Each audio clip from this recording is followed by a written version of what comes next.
ओम नमः शिवाय। श्री शिवाय नमस्तुभ्यम। श्री आदिशक्ति पार्वती माताए नमः। श्री विघ्नेश्वराय नमः। श्री लक्ष्मी नारायणे नमः। श्री सियारामे नमः। श्री रामदास हनुमाने नमः। श्री सरस्वती ब्रह्माए नमः।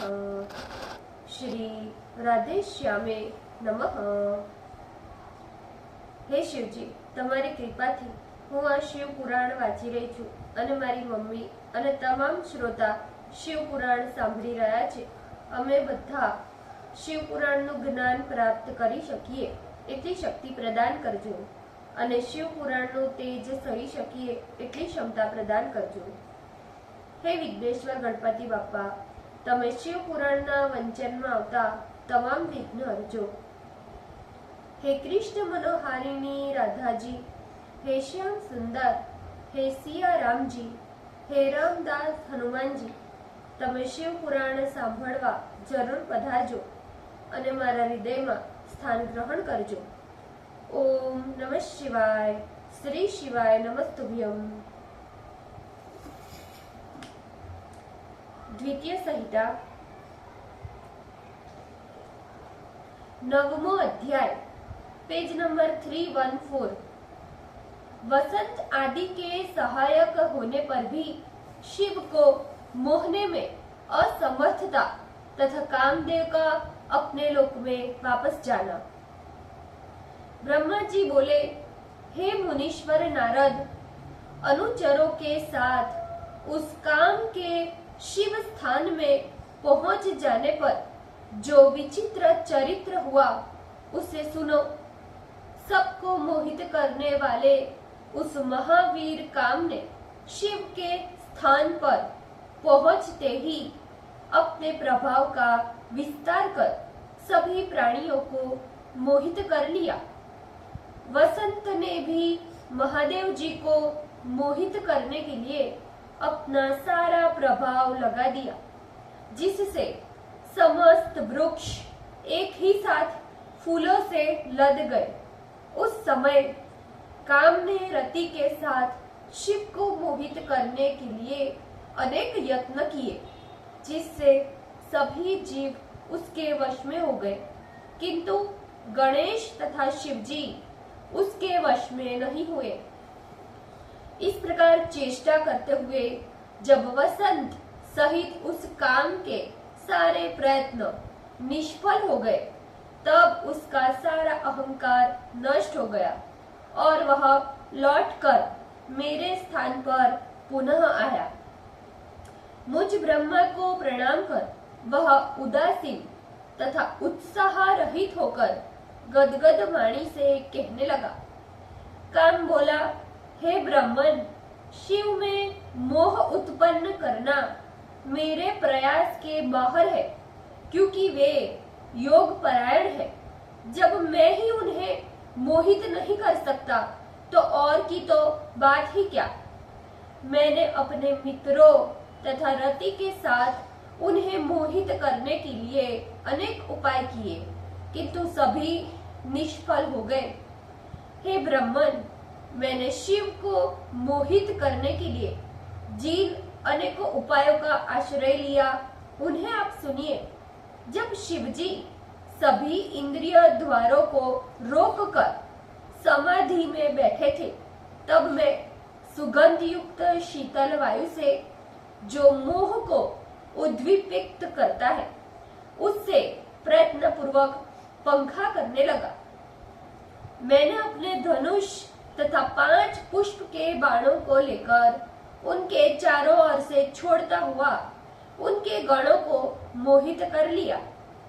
उस प्रदेश में मेरे प्रवेश करते ही आश्रम के समस्त प्राणी मोहित हो गए, किंतु गणेश के सहित सदाशिव के मन में कोई भी विकार उत्पन्न नहीं हुआ।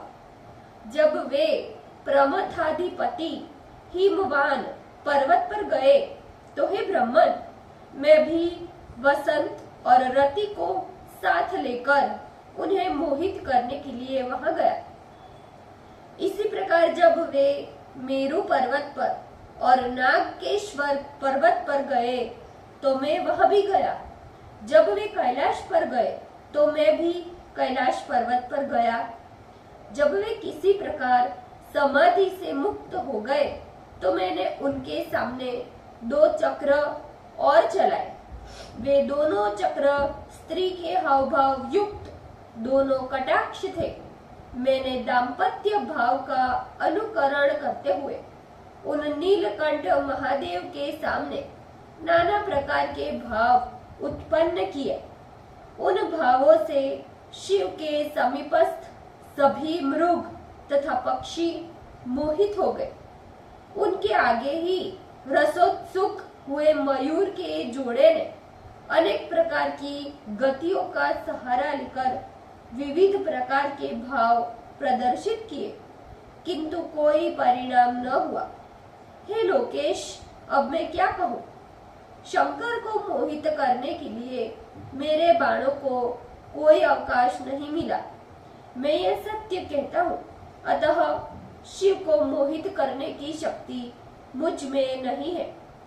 इस वसंत ने भी उन्हें मोहित करने के लिए जो जो उपाय किए, हे महाभाग, उन्हें आप भी सुने।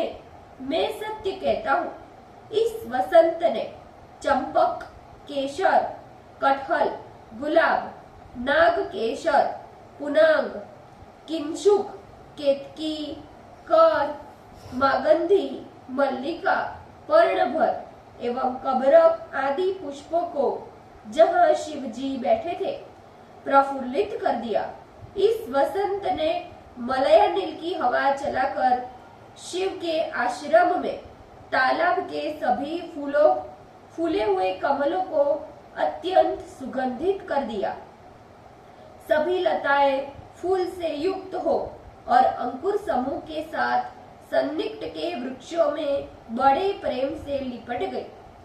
सुगंध युक्त पवनों से खिले हुए वृक्षों के फूलों को देखकर मुनियों का भी मन काम के वशीभूत हो जाता था, फिर औरों की तो बात ही क्या। इस प्रकार के उपाय किए जाने पर भी मैंने शंकर को मोहित करने वाला कोई कारण नहीं देखा। न तो उनमें कोई काम का भाव ही उत्पन्न हुआ। इतना सब कुछ कर लेने पर भी शंकर ने मेरे ऊपर रंच मात्र क्रोध नहीं किया।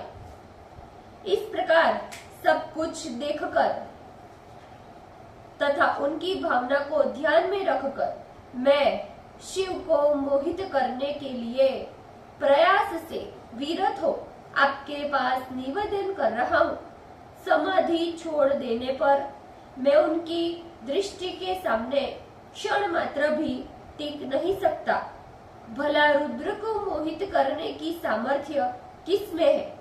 हे ब्रह्मन, दे दीप्यमान अग्नि के समान जाज्वलव्यमान नेत्रों वाले तथा जटा धारण करने से महाविकराल उस कैलाश पर्वत निवासी शिव के सामने स्थित होने की सामर्थ्य किसमें है? ब्रह्मा जी बोले।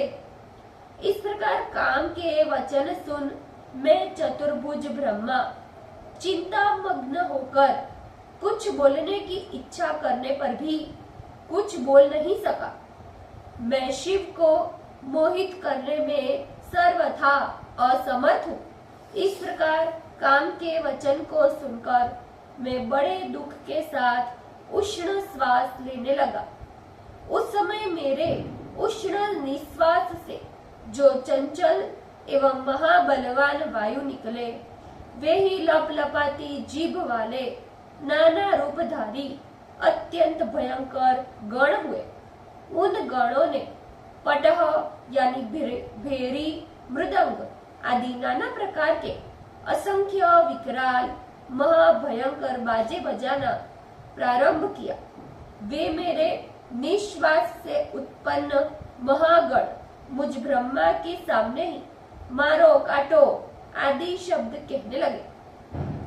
उन गणों के द्वारा मारो मारो, काटो काटो आदि शब्दों को सुनकर काम ने ब्रह्मा से कहना प्रारंभ किया, हे नारद, इस प्रकार उस काम ने मेरी आज्ञा लेकर उन सभी गणों को ऐसा करने से रोका। उसने उन गणों के सामने ही मुझसे कहना प्रारंभ किया। काम ने कहा, हे ब्रह्मन, हे प्रजानाथ, हे सृष्टि के प्रवर्तक, ये महाविकराल एवं भयंकर वीर जो आपसे उत्पन्न हुए वे कौन है? हे विधे, ये कौन सा कार्य करेंगे तथा कहाँ निवास करेंगे और इनका नाम क्या होगा? उन्हें आप मुझे बताइए तथा इनके उन कार्यों में नियुक्त कीजिए।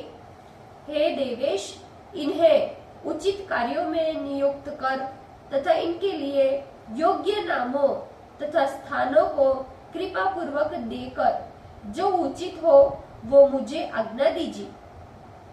ब्रह्मा जी बोले, हे मुने, लोककर्ता, मैंने उस काम की बात सुनकर उनके कार्यों का निर्देश करता हुआ काम से कहा, हे काम, ये उत्पन्न होते ही बार बार मारो मारो इस प्रकार का शब्द कह रहे हैं, इसीलिए इनका नाम मार होना चाहिए।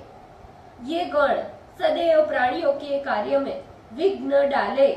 जब तक नाना प्रकार के कार्यों को करने वाले प्राणी इनकी पूजा नहीं करेंगे, तब तक ये उनके कार्यों में विघ्न किया करेंगे।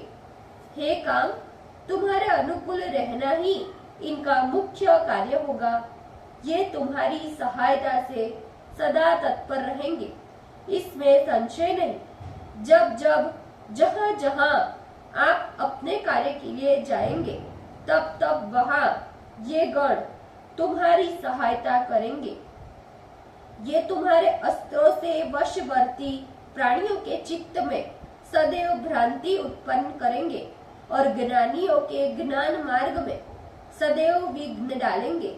ब्रह्मा जी बोले, हे मुनि सत्तम, मेरे इन वचनों को सुनकर रति तथा वसंत सहित वह काम कुछ प्रसन्न हुए। मेरी बात को सुनकर वे सभी गण अपने अपने स्वरूप से मुझ तथा कामदेव को घेर कर चारों ओर बैठ गए। तब पुनः ब्रह्मा ने काम से कहा, हे मदन, अब तुम इन गणों को साथ लेकर शिव को मोहित करने के लिए पुनः जाओ। अब तुम इन गणों को साथ लेकर मन लगाकर शिव को मोहित करने का प्रयत्न करो, जिससे महादेव जी स्त्री ग्रहण करने के लिए तैयार हो जाए। हे नारद, मेरी इस बात को सुनकर काम ने मेरे गौरव का ध्यान रख मुझे प्रणाम किया और विनय पूर्वक मुझसे कहने लगा, हे तात, मैंने शिव को मोहित करने के लिए युक्ति पूर्वक बहुत उपाय किए हैं, किंतु उनको मोह नहीं हुआ, न आगे होने वाला है और अब वर्तमान में भी वे मोहित नहीं है। किंतु आपके वाणी का गौरव मानकर इस मार गणों की सामर्थ्य देखने के लिए रति के साथ पुनः जाऊंगा। हे ब्रह्मन, मैंने यह निश्चय कर लिया है कि शंकर को कदापि मोह उत्पन्न नहीं होगा। हे विधे, मुझे इस बात का संदेह हो रहा है कि शंकर इस बार कहीं मुझे सह शरीर भस्म न कर दे। हे मुनीश्वर नारद, ऐसा कहकर वह काम रति तथा वसंत को साथ में लेकर मारगणों के सहित शिव के स्थान पर गया। वहां जाकर उन्होंने पहले के समान अनेक प्रकार के प्रभाव प्रदर्शित किए तथा वसंत ने एवं मारगणों ने भी अपनी विविध बुद्धि लगाकर शिव को मोहित करने के लिए नाना प्रकार के यत्न किए, किंतु परमात्मा शंकर को किंचित मात्र भी मोह नहीं हुआ। तब वह कामदेव लौटकर मेरे पास आया। उस समय वह काम तथा समस्त मारगण उदास भाव से मेरे सामने खड़े हो गए। उदास हुए उस काम ने मारगणों तथा वसंत के साथ आकर प्रणाम किया। फिर काम ने झोंकते हुए मुझसे कहा, मैंने शिवजी को मोहित करने के लिए पहले से अधिक प्रयत्न किए, किंतु समाधि में तल्लीन उन शिवजी को रंच मात्र भी मोह नहीं हुआ। उस दयालु ने सबसे बड़ी मेरे ऊपर यही कृपा की कि उन्होंने मेरा शरीर नहीं जलाया। इसका कारण ये है कि मेरे पूर्व जन्म का पुण्य है तथा वे प्रभु सर्वथा विचार रहित है। हे ब्राह्मण, यदि आपकी ऐसी इच्छा है कि महादेव जी दार पानी ग्रह करे तो आप गर्व रहित हो कोई दूसरा उपाय कीजिए। ब्रह्मा जी बोले। ऐसा कहकर वह काम गर्व का हरण करने वाले दीन वत्सल सदाशिव का स्मरण करते हुए और मुझको प्रणाम कर सह परिवार अपने आश्रम को चला गया। ओम नमः शिवाय। श्री शिवाय नमस्तुभ्यम। भूल चूक माफ करजो शिवजी, कृपा રાખજો। આજના શિવપુરાણના વંચનનું પુણ્ય મને પ્રદાન કરજો શિવજી। ઓમ નમઃ શિવાય। શ્રી શિવાય નમસ્તુભ્યમ।